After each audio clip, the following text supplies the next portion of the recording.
you said a lot of them had been, you know, kind of the ash borer had hit them. That would have been a pretty, our tree management plan really saved us. I mean, you could see even just in the city what happened, but we had been getting rid of anything that had been dangerous, and as such, I say we were pretty lucky. We were lucky, but the trees that came down, for the most part, were slated to come down anyway because of safety issues. So that credit belongs to our tree guys, not me. They've been working on this for a very long time, hard workers. Yeah. That's great. I still, you know, I know there's new trees there, but like when I turn onto Jefferson to go up that hill, I do miss that canopy. It, you know, it was lovely. Yeah, that's the problem where we always try to save what we can.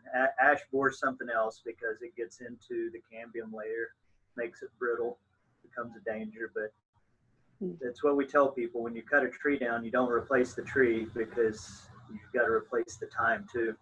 And that's 30, 40, 50 years. Right. So that's a shoebox I can get on pretty quick. Yeah. Where was the most damage on campus, Dave, in terms of the trees?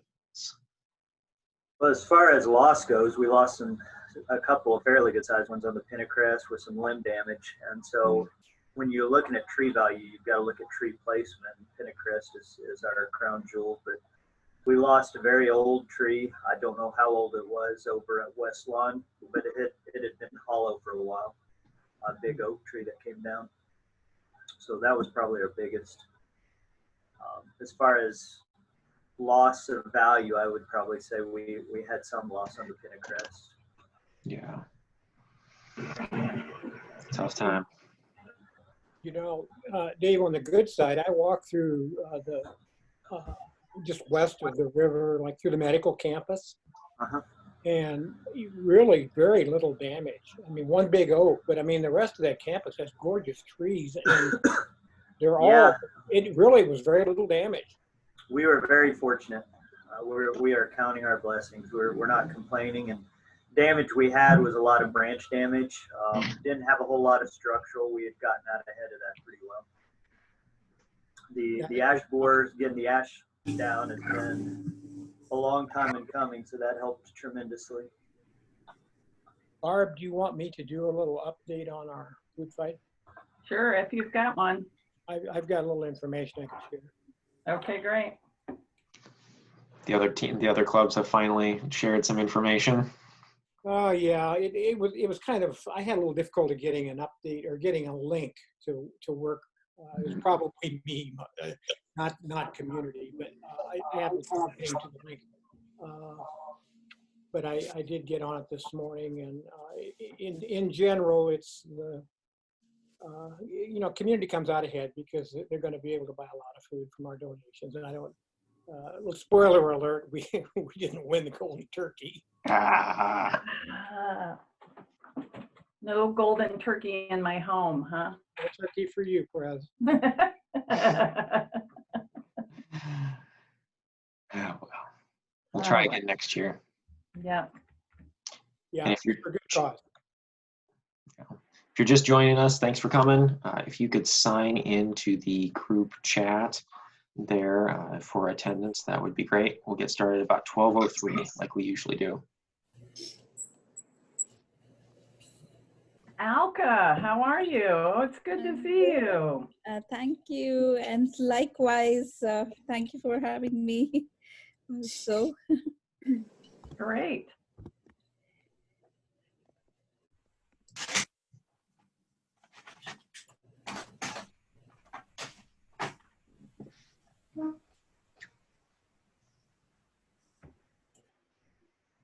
Well, I heard today that the Iowa City School District has voted to, or not that they have voted, but they've been permitted now to start the school year online. And I believe that Clear Creek Amana has also done the same. So, well, that's good to hear. I feel for those teachers though, you know, you were kind of prepared to go online and then you're not, and now you're going back online, and you know, that's gotta be a challenge. So President Barb, you probably are aware of this, maybe not. The bars were just closed by the governor. Get Oh, out. really? Good. Woo! So is Yeah, it just by bars? Is decree, it other restaurants and things, or just the bars? Restaurants have to close by 10 p.m. or they have to stop serving alcohol by 10 p.m. Wow. I get signed in. See, Carlin.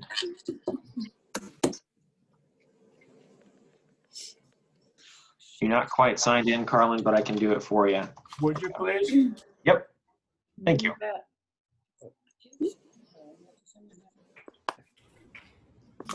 That's a big change. I know that the White House had recommended that as of last week for the bars, but I'm frankly surprised that we're there. Oh my.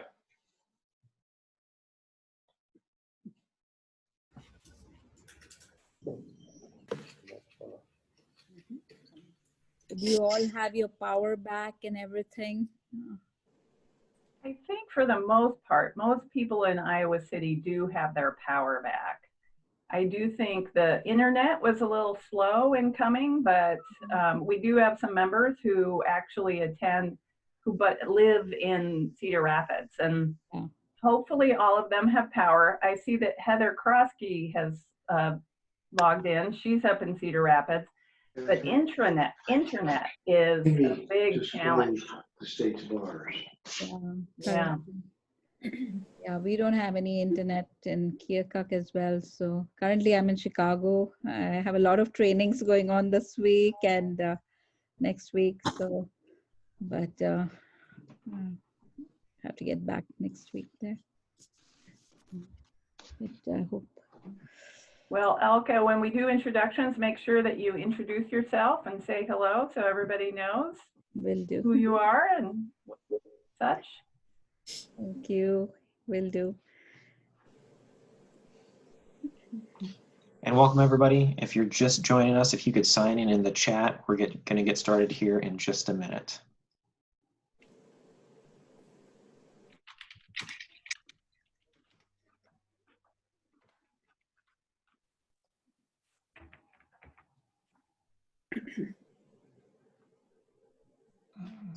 And the numbers keep climbing. That is great to see, everybody. Awesome.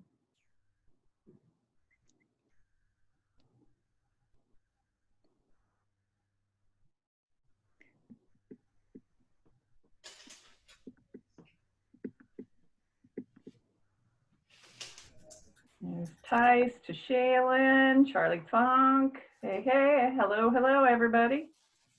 The Wicklins.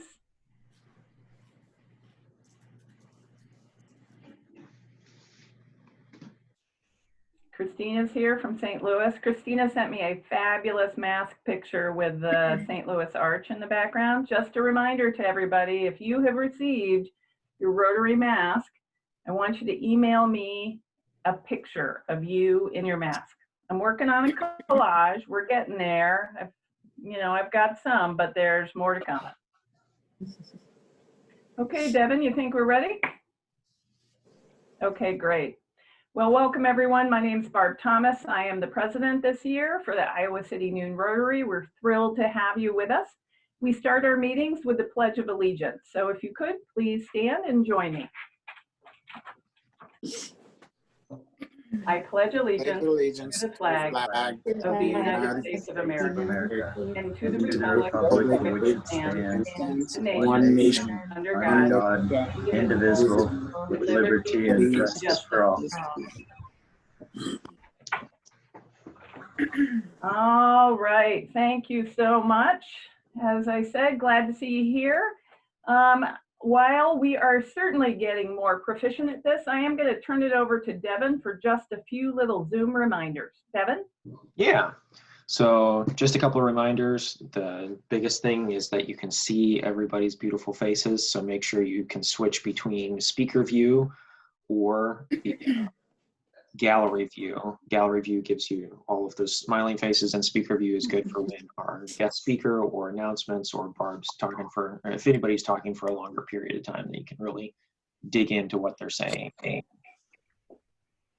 Down at the bottom, if you're on a computer, and then if you click into the extra menus, if you're on some other device, there is a participants button, and that will allow you to see who's on the call, but more importantly, will allow you to raise your hand digitally. So if you have questions or if you have an announcement during the announcements period, then we can call on people more easily in order rather than jumping all over each other in the occasional Zoom call fashion.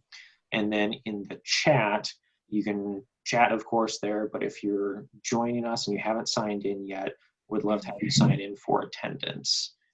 And then there's also, for fun, little reactions down at the bottom. So if you look at my screen, I'm doing a thumbs up right now, but it's a nice way, even if you're muted during the meeting, you can still respond to different things that are going on. And that's the last point, is that if you could mute your microphone, for the most part, it helps with the sound. And if we get feedback or something, or you have some background noise, I will ruthlessly find you and mute you, but feel free to unmute yourself if you need to, if you want to talk or say something. But just don't be surprised if something happens like that. Back to you, President Barb. Great. Thanks so much, Kevin. Greatly appreciate it. Speaking of some background noise, there is some.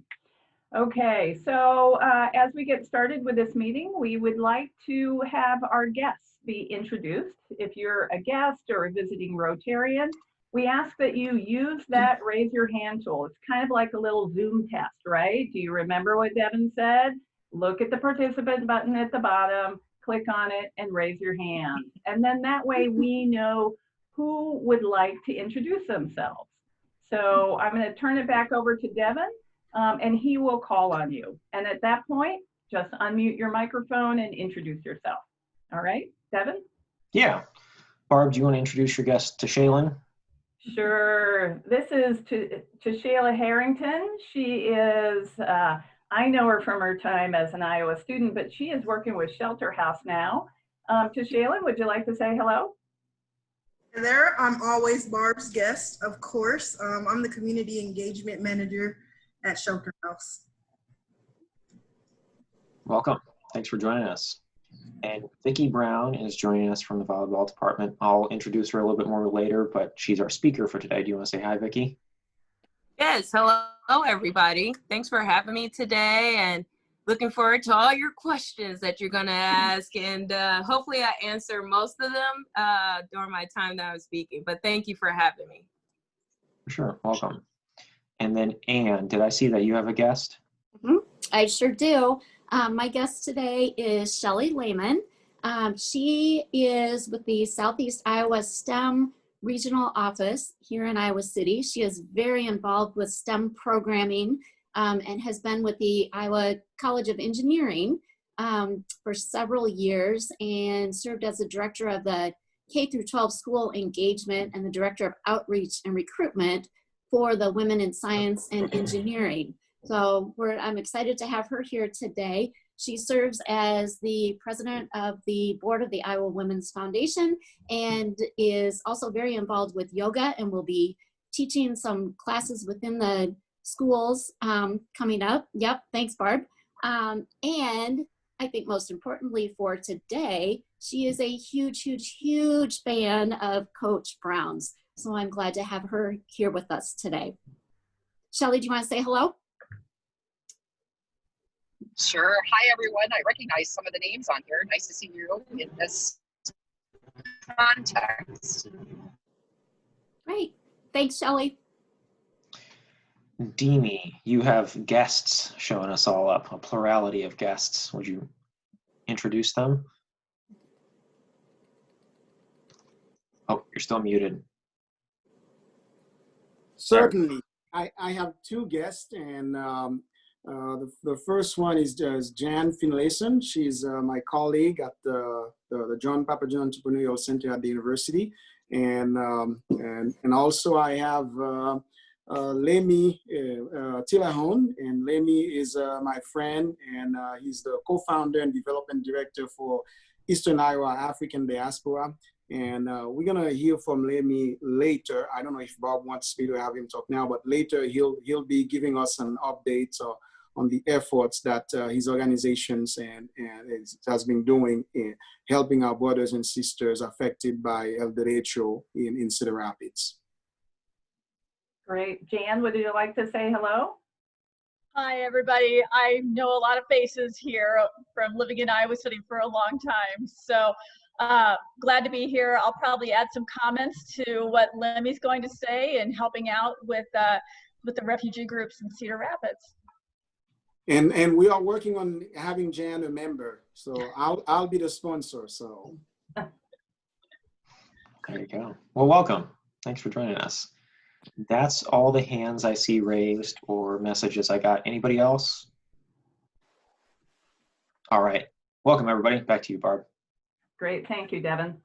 So as we move into our announcements, a couple of different things. First, I wanted to remind everybody that if you have not paid your dues, please do so. If you haven't, you'll probably hear from one of the board members, but we'd appreciate it if you could send in your dues payment.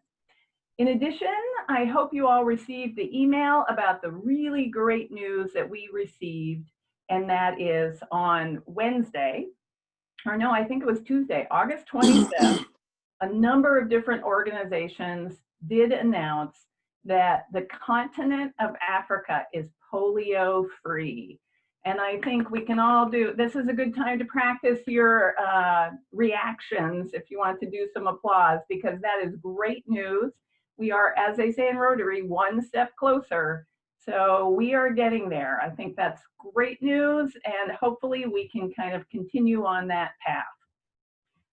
Next, we're gonna turn to a couple of people for announcements. I know that Gary Pasha has an update for us on the food fight. Gary?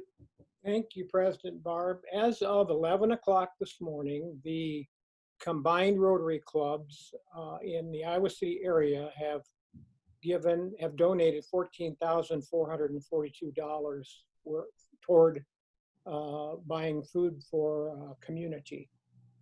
Specifically, as far as clubs, there's nothing reported for Coralville North Quarter. The AM Rotary Club has now contributed $10,214 against a $7,000 goal. Iowa City Downtown, $543 donated, and our club, again, as of 11 o'clock, has donated $36.86 against a goal of 5,000. I think we can still get there if we get a few more donations. And again, I think that we probably are not going to get President Barb the golden turkey. It's really not that pretty. But there's still an opportunity for us to give, and we do have hunger in Johnson County and our surrounding area. So if you can still find time to give, that's great. Thank you so much to everyone. Great, thank you, Gary. Next, I'd like to call on Bill Easton with an announcement. Bill? Yeah, I just want to let everyone know that the Rotary is partnering with Shelter House for a day of service for this upcoming September 11th from 9 a.m. to 5 p.m. We're seeking donations, lots of different things, anything from toothbrushes, toothpaste, lotions, deodorant. We'll have a full list of the types of things we're looking for. You can spread the word about that. We'll send out information about there's some opportunities to volunteer. And then also if you can help gather some donations, whether it's yourself or others in the community, that'd be great. We'll also be coordinating to do pickups for some of the donations as well. We'll probably have you send an email somewhere. We're still trying to figure out where. It might just be my email. But yeah, so we'll be sending out some more information, but sort of keep that back in your mind, and it should be a pretty neat opportunity. Wonderful, thanks, Bill. You know that, so just mark your calendar, September 11th. It's a great day of service. If you can't volunteer, but you'd like to donate some different items, like Bill said, toothbrushes, etc., that they can use at Shelter House. If you're not comfortable driving through and dropping them off, we will actually come to your doorstep and pick them up. So just watch for some additional information on that. Next, I am going to go to Dimi Dureska. Dimi is going to do a quick introduction for us for another announcement. Thank you very much, President Barb. Before I have Lemi talk, I'd like to really thank our club from the bottom of my heart.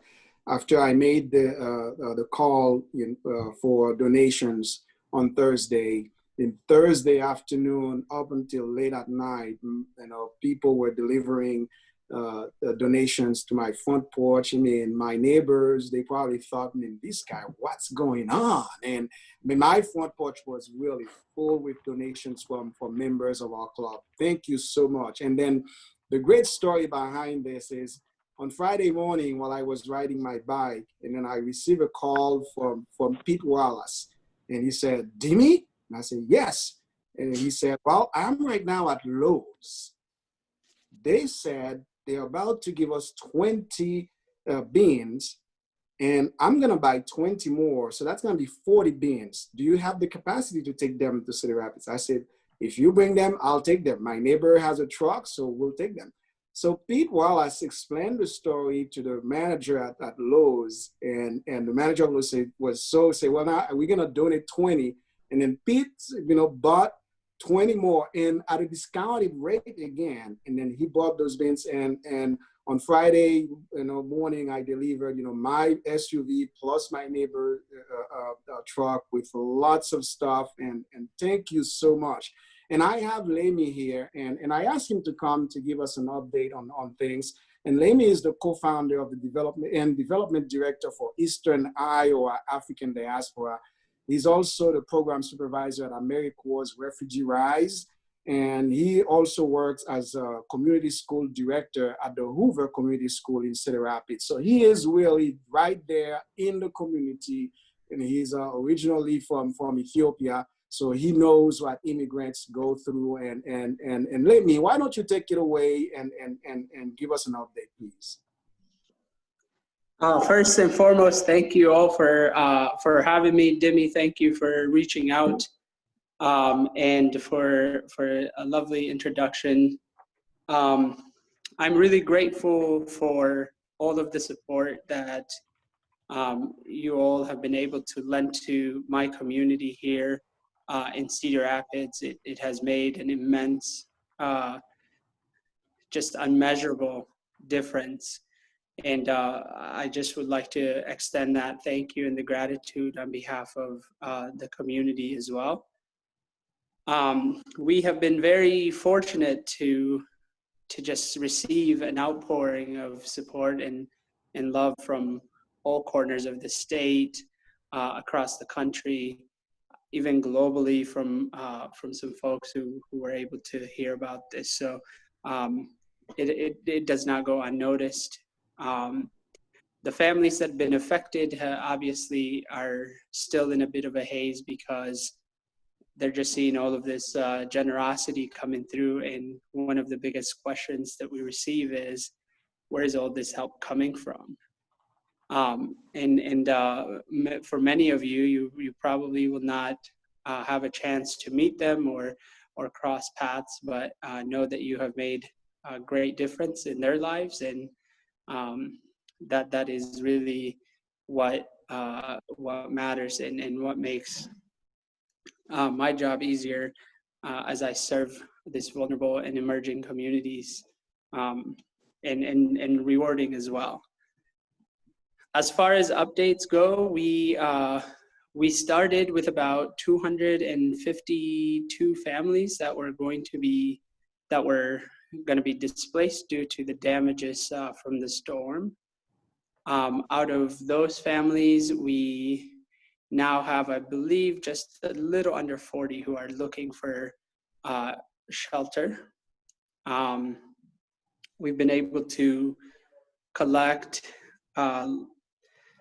by way of great generosity from everyone, including yourselves, been able to prepare for them some home good items. We've been able to prepare for them some culturally specific foods, and been able to give them storage as well. So going from 250 plus families, which is probably, I don't know, I've lost count because the average household size in these apartment complexes that were affected heavily were about 5 to 6 per household. So in the thousands for me in terms of that. So we've been able to get some folks temporarily placed in hotels. We've been able to have makeshift shelters through the Catherine McCauley Center. I'm not sure how familiar you all are with Cedar Rapids organizations.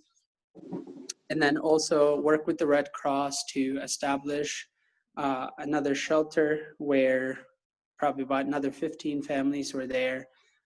We had 43 families between 2 hotels. Another about 40 families at the Catherine McCauley Center. We could originally were looking for about 60, but 43 or so at the Catherine McCauley Center, the hotels, and then just about 15 in the shelters, and the rest have had arrangements. So as things begin to get back to whatever this new normal is, we are going to start looking at some long-term needs that we need to address for these families that are going to be having ongoing needs. Prior to the storm, we already have lots of other existing needs that we were working closely with these families. But with the storm disrupting all of that routine and COVID as well, it's made it extremely challenging to be able to get them the things that they need. But now I feel like we're in a good place in the community, that we've gotten some cleanup, we've gotten some families at least placed in a safe place temporarily. And as we look to the long-term solutions, we are asking community members and organizations and leaders to be able to do kind of a needs-based assessment, and what are some long-term needs that we can address for families as they go through these this transitional time.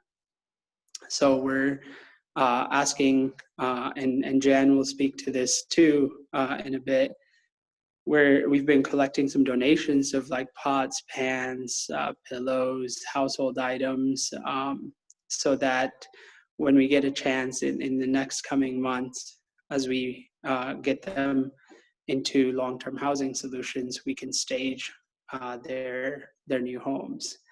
So that will be extremely gratifying from a public service point, but also just dignifying for the families who have to start over again, and they've already gone through, you know, the worst and back, and their resiliency has been the biggest energizer for myself and my team, as we've been working every day for the last 15, 16 days now. So that's what I have. If you have any questions.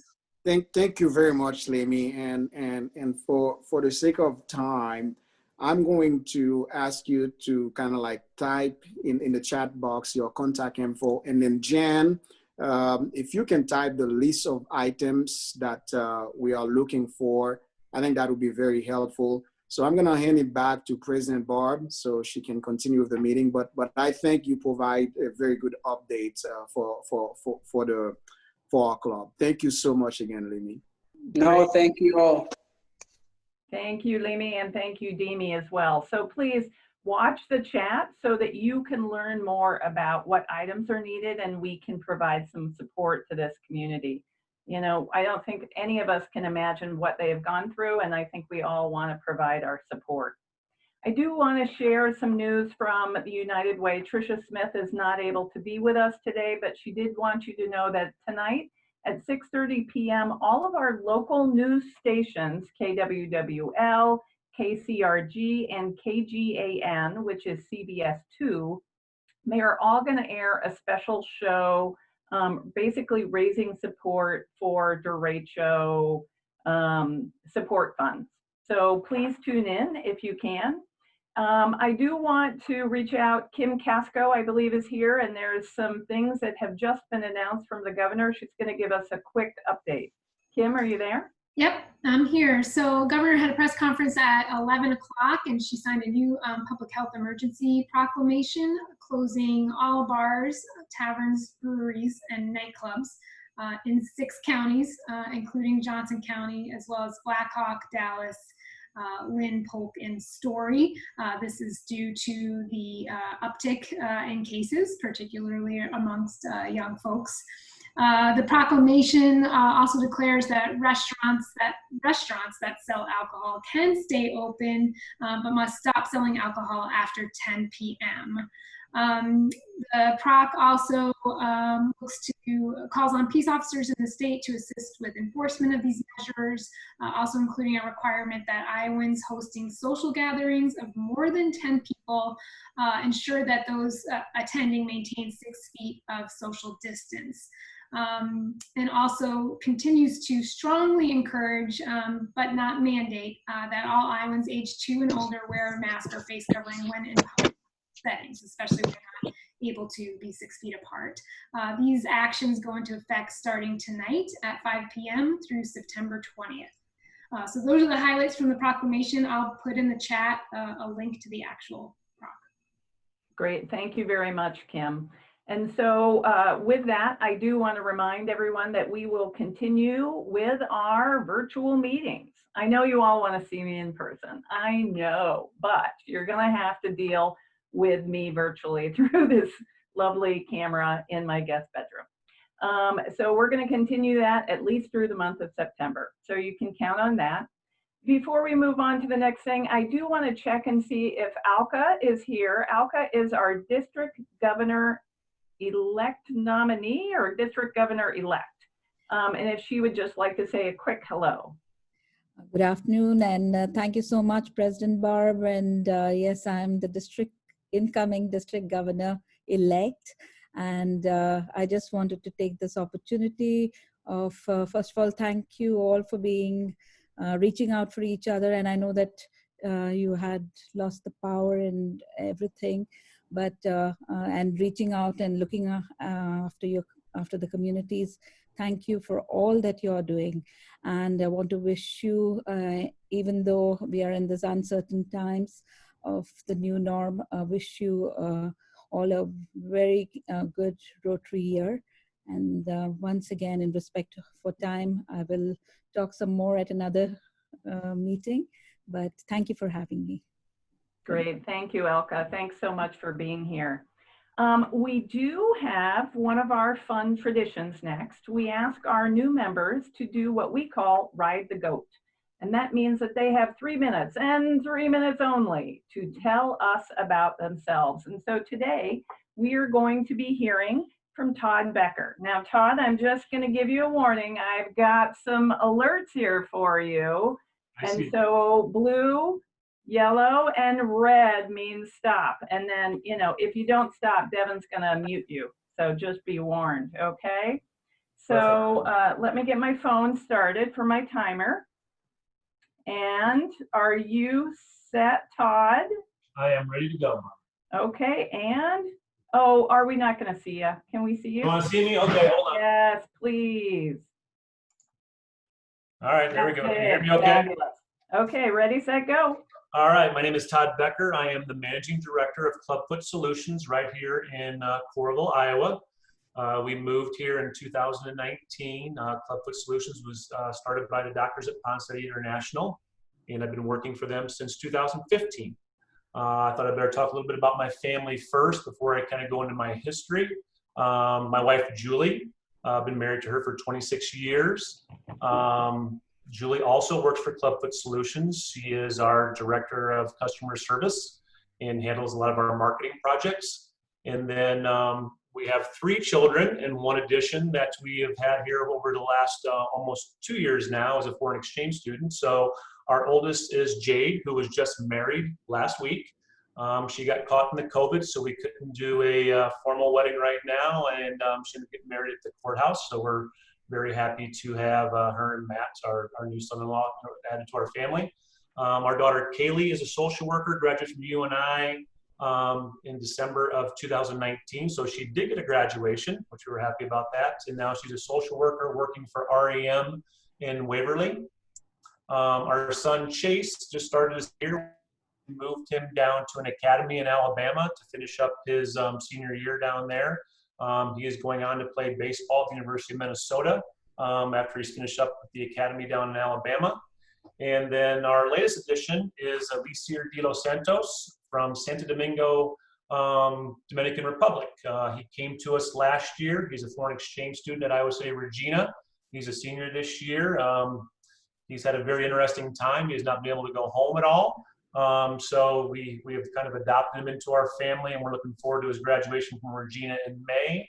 And then he will also go on to play college baseball. We're in the process of figuring out which college he's going to go to. My background before Clubfoot Solutions was I was a general manager of Zimmer Orthopedics. Zimmer Orthopedics is the largest implant maker in the world. So some of the things our older members probably don't want, I sold for a very long time, almost 20 years. I started with Johnson & Johnson, then moved to Zimmer, moved my family here from Chicago in 2005. And prior to that, I spent my time coaching college baseball at the University of St. Francis in Chicago and St. Ambrose University in Davenport, where I played baseball and football and graduated in 1990. And that's my goat ride. Oh, perfect. He came in with like 20 seconds to go. So good job, Todd. Thank you. Excellent. So next we're going to go to our new tradition here in our virtual meetings, is that it is the Rotary moment of gratitude and positivity. And this week, our moment is coming from Jerry Waddilove. Jerry? Good afternoon, Rotarians. Yeah, so thank you, President Barb. Speaking of traditions, we created a new tradition here in our household, during this work from home or learn from home. My son turned 12 in April. We had a big hoopla plan to go check out a Rockets Milwaukee Bucks game and a Brewers Cubs opening day. All that got canceled, so we decided to use those funds to buy him a road bicycle. What we have decided to do here over the spring and summer is what I refer to as Friday. So on every Friday, he and I, and then my wife has joined us, go on a bike ride to a restaurant or a fast casual location. Usually try to hit that on the way back because we fill up our stomachs and head on home. But we usually go 15, 20 miles. Nice time for us to bond. And then also, kind of a way to support those local restaurants, from John's Ice Cream and Restaurant in Tiffin to Five Guys to Bluebird Diner, to Freddy's to Jimmy Jack's. I think we've hit a lot of them. And so I slide ride into Friday, and we also slid fry into Friday. So most of the places we go, we grab some fries, which maybe isn't the most healthy decision, but we balance that off with the bike ride and burning the calories. You need some of that fuel, especially when you're a growing 12-year-old. So we've been enjoying that tradition, and not just with him, but been able to cycle myself. Been an avid bike rider for the last for a while. I've been interested in it, but probably in earnest there the last few years. And I'm up to, I think, according to Strava, 1,900 miles this year on my various bicycles. So been enjoying that tradition. So even when he goes back to, return to learn. That'll be online for a little while, and we'll hopefully are able to continue that tradition for a while here. Great. What a good family tradition. It is great that we can kind of take advantage of some of the things that COVID has actually given us, the time for great quality time with our family members. So thank you for sharing, Jerry. My pleasure. Great. Before we move on to the program, I just want to check. Ryan Bell, it looks like your hand is up. Is there something you need to mention to the club? I was just going to call attention to the pre-meeting slides that John Brown sent out. Speaking of kind of good opportunities out of all this, there's a Rotary's on Fire convention. It's not really on fire, but we got fire in our bellies and spirits to continue to grow Rotary, even virtually. So much like we're able to have virtual membership, like our beloved Christina Kimberly, still a member from St. Louis, we also have the option to attend a lot of these cool speakers and events. So anyway, refer to the pre-meeting slides. There's a link on there for more information. And I may make another announcement next week just to remind people. So thanks, President Barb. You bet. Thank you, Ryan. It is a good reminder for all of us to take a look at those slides, because that's another opportunity for us to share any announcements that we have. So next, we're going to turn to our program. I'm going to turn it over to Devin, who is going to introduce our guest. Devin? Yeah, thanks, President Barb. So it was a number of months ago. It was pre-COVID when Barb and I were actually sitting in her office face to face back when such things happened. And we were talking about all of the cool programs that we could have for her year as president. And she mentioned Vicki Brown at that point as somebody who would be a really good program. And I had it in the back of my mind for a long, long time, which is why Vicki hadn't reached out until just recently. But little did we know during that time what a weird time it would be for Iowa athletics. And Vicki Brown is the 10th coach in Iowa's volleyball's program history. She's been head coach for just about a year now, joined the Hawkeyes in 2017 as associate head coach, and has coached all over the United States, played for Illinois, and done some really, really great work.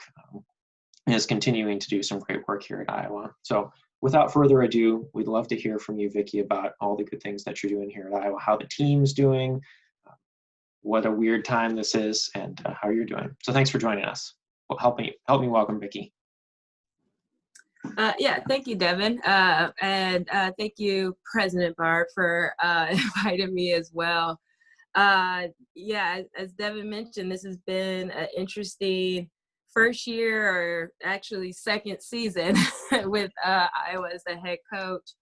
But hearing Lemmy talk about all the work in Cedar Rapids and just the time that we're living in, I thought for today I would like to allow some time to let you all know who I am. But also just how we as a program have been working through this 2020 COVID year and the RECO year, and so many so many inserts of just major adversity and so forth. So I did have a little bit of a PowerPoint. Just doing a lot of these Zoom meetings, it helps to have something else to look at other than trying to find me in the slew of number of people in this little photo icon or video icon. But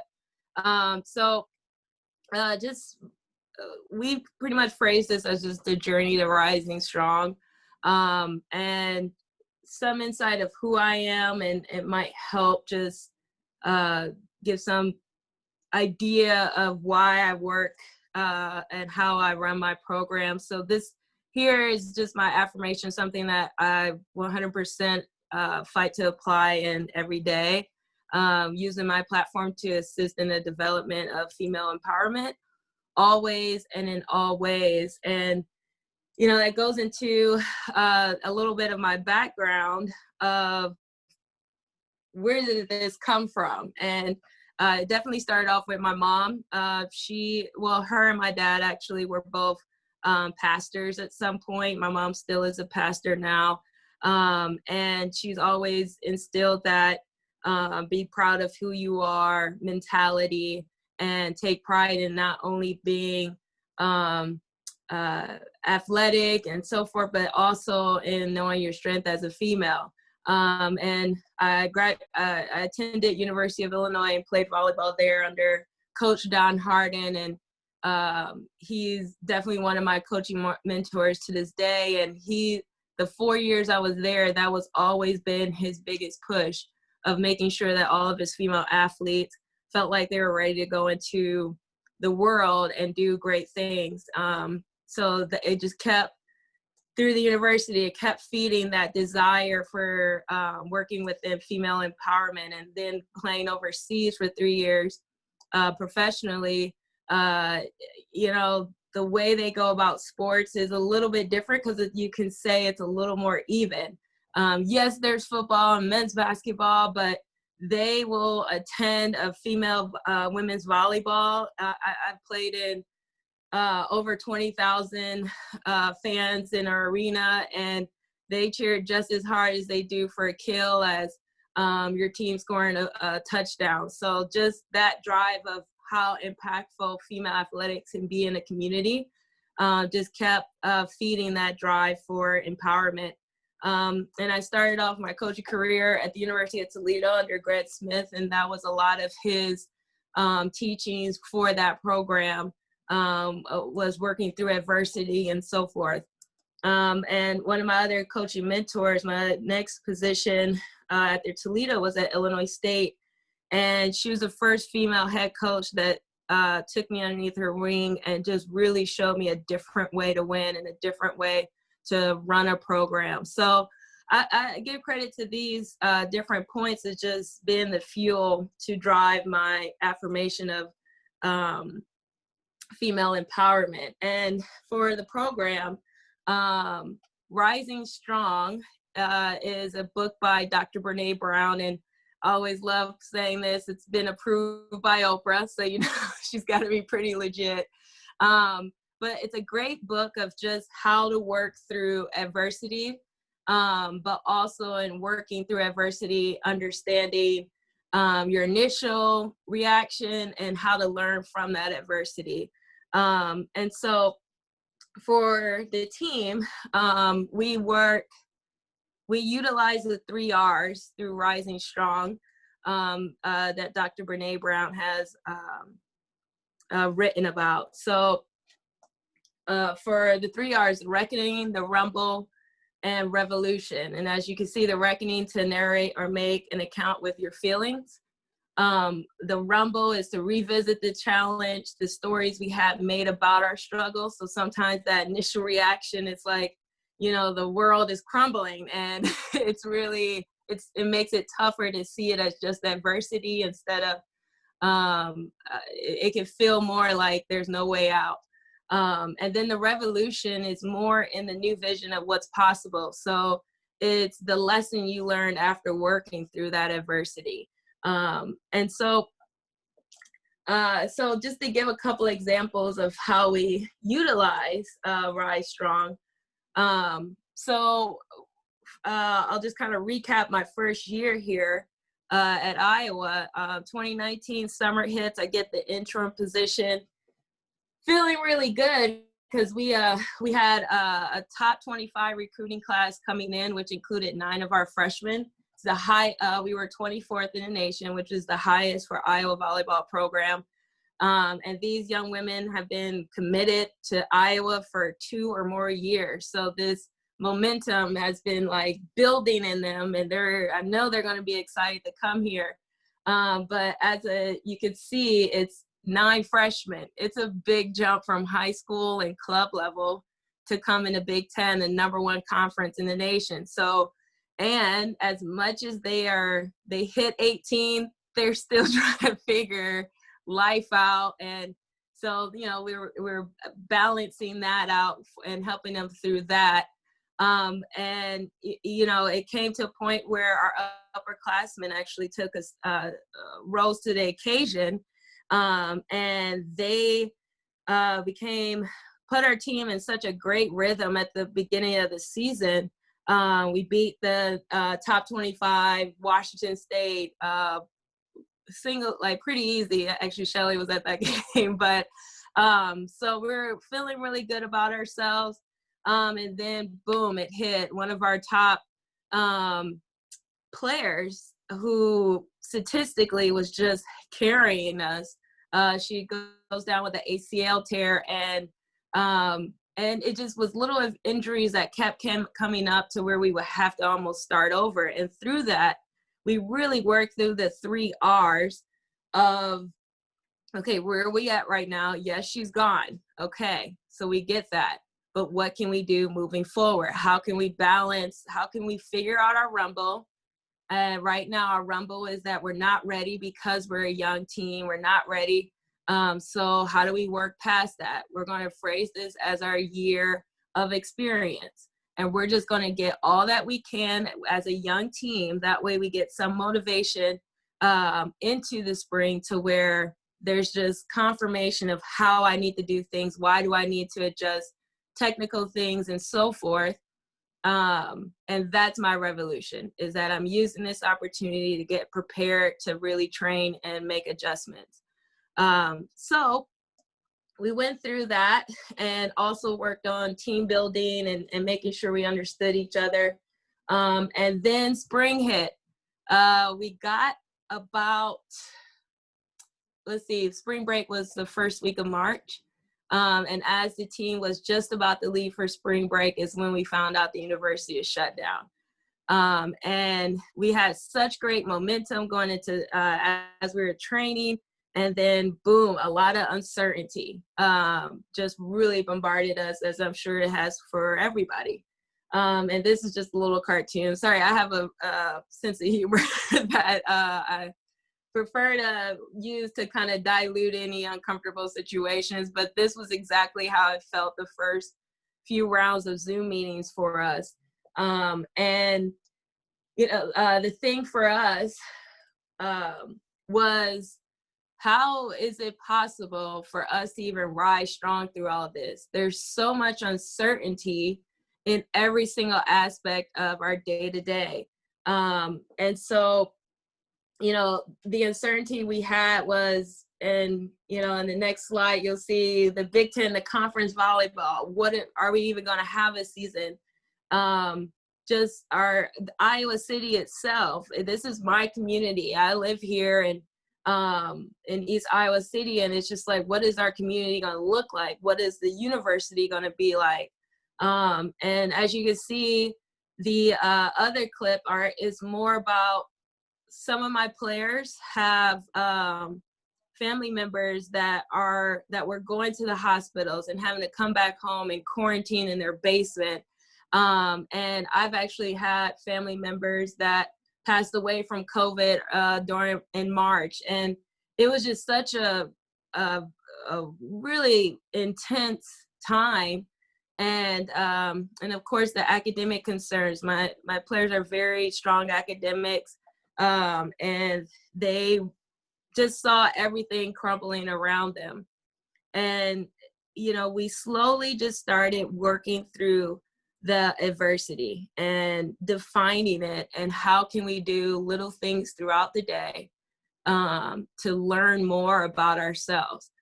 So we actually started reading The Slight Edge as a team and breaking that down. So we utilize this time to really get to know each other at a different level, to get an idea of what do we want this program to be moving forward. So as we were quarantining and some of the players bought some pets, which is fine. And we just found ways to understand what's happening, but then also find a way not to let it completely define who we're going to be after this moment. And so we continue to go through the spring and all the different meanings of just what does return to play look like. And we get some insight, and boom, we get hit with all the COVID protocols. I'm sure you all know just how often we're testing. But also, you know, coming in this summer for our team was trying to define or find a way to keep our athletes safe, our staff safe, and be able to still function as regular students, as regular family members for those that are staff. So it was a little bit of a trial and error summer. And it was a lot of early restrictions, rightfully so, you know, but it was a lot for them to handle. And for us, it was more about, okay, let's take a minute and what can we be grateful for? That's how we're going to get through this adversity. So we started doing a couple of different things in our meetings. We would do a journal entry of 3 things they're grateful for. And then a paragraph of a positive experience from that day. But also we put our focus into a couple of different community things that were happening as well. So Commissioner Warren has initiated the Big Ten Anti-Hate, Anti-Racism Coalition, as well as the Voter Registration Initiative. So a lot of our players are very passionate about equality. So we just started working with our department members and figuring out how can we make change, what can change look like within our department, within our community, it gave us something else to put our focus into instead of the uncontrollables right now. So that was us working through the reckoning. This is where we're at with the protocols. We're getting to the rumble. Right now it sucks, yes, but what else can we do? And that was our revolution of just how more impactful they could be. And then when I think of where we are today, with just another kind of hit, we have players that lost power for a majority of the week as well during direct roll.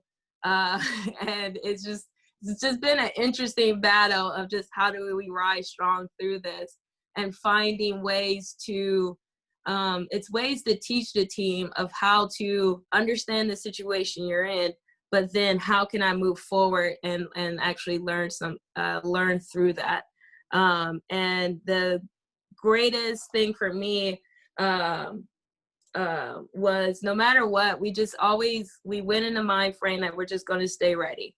If our season is postponed, so what can we do? What is going to be more normal for us to do? And that is to get ready to stay ready. And for us, we have been just more working within that, because that's where our revolution of dealing with 2020 and all that its bumps along the road was to be more in the present. And when you recap your day, I did everything I know I could do in that day, and always find that positive experience and enjoy it for maybe a little longer than you normally would.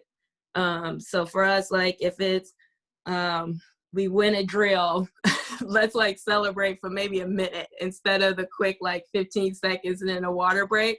So we're finding ways to be in the present a little bit longer, because in the present, there's a little more certainty than trying to think completely into the future. And so that's how we utilize this year of really just rising strong through our adversity and understanding that it is just adversity and it will pass. And adversity can also look, it could be tough. It could look like there's no light at the end of the tunnel, but if you're working through it, you will find that spot of light, and then more encouragement will come along with that. So that's all I have for today. A little bit of insight of what we're going through, but then also how we're handling it.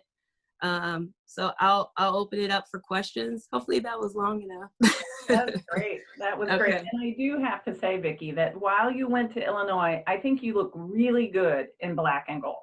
Oh, well, thank you. Yes. That way. So. Yes, thank you. I like it better than the orange. Don't tell him. No. Yeah, orange is a tough one. So Right. if anybody has any questions, we do have a few minutes available for questions. You can raise your hand or you could type a question into the chat. I have to say, I also really love the fact that you with your team, that you're focusing on gratitude and positivity. You know, just like us with our Rotary moment of that, it's kind of like, these are weird times, but if we can all take that opportunity to stop and realize that, you know, we do have things to be grateful for, and we do need to remain positive. You know, this is going to be a slog. We're not going to get out of this quickly, and we need to remain positive. So I do have a question here from Mary Ellen Lewis. Are your student athletes able to practice every day? Yes, we're able to practice every day. We still have to give them a mandatory day off per week. But this week we actually mellowed out a little bit more because they were already a little uncertain, which is always like a key word this year, but of how how they were going to balance out academics. So we just did more of a workout week with our strength coach. But yes, we are able to practice with them every day, and then one day off. And then when they practice, do they have to wear a mask? Yes, we have to wear a mask the whole practice. There's little ways to create social distancing, or maybe if it's just that one person in that drill. But for the most of practice, they're fully masked as well as staff. Wow, that's great. And then I have another question here from Shaner. What is the current plan for playing this season? He says, somehow I missed that part of the Big Ten announcement for fall sports. Yeah, so right now we're still postponed. It's just about trying to figure out the COVID protocols that can stay consistent with everyone. You know, we're very fortunate here at Iowa that we can get test results within hours. Some schools in the Big Ten are not able to get those results as fast as we are. So it's just about I feel like once those get worked out, those details get worked out, hopefully we'll know more of what postponed until looks like. That's great. It's a guessing game, right? Like for all. It really is. It really is.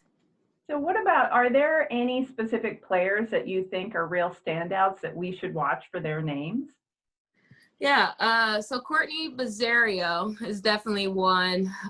She has done everything for this team. Last year at the end of the season, she was a big hitter for us. And then we needed her to set. So if you're not quite familiar with volleyball, that's almost like asking your running back to become your quarterback at the tail end of a season. So she really has done a lot for the team, and she's just growing and becoming such a great athlete for this program. So I definitely would look out for her. Excellent. Well, that's great. Thank you so much, Vicki, for joining us today. We really appreciate it. And so in appreciation of you speaking with our club will make a donation of $10 to Rotary International's Polio Plus program. And every donation to that program is actually matched 2-to-1 by the Bill and Melinda Gates Foundation. So that $30 will actually provide 70 vaccinations for polio. So, and we will do that in your honor. So thank you. Well, thank you. Definitely huge advocate from Gates and all that they're doing for Africa. And that was great to hear about Africa being polio free. So thank you so much.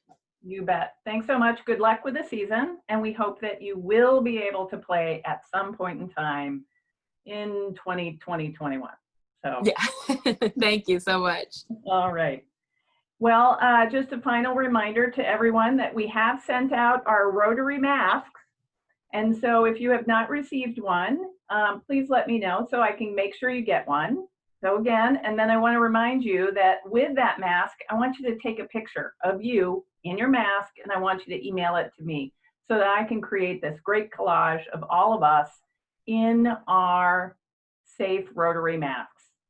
So, and with that, if there is no other business before the club, you could all unmute your microphones, and in our cacophony, we will say the Rotary four-way test. Of all of the things that we think say, or do. is it fair to all concerned? Will it build goodwill, Will it be beneficial to all concerned? Great. Thank you very much. Our meeting is adjourned, and I hope you have a wonderful day. Thank you. Everybody, thank you.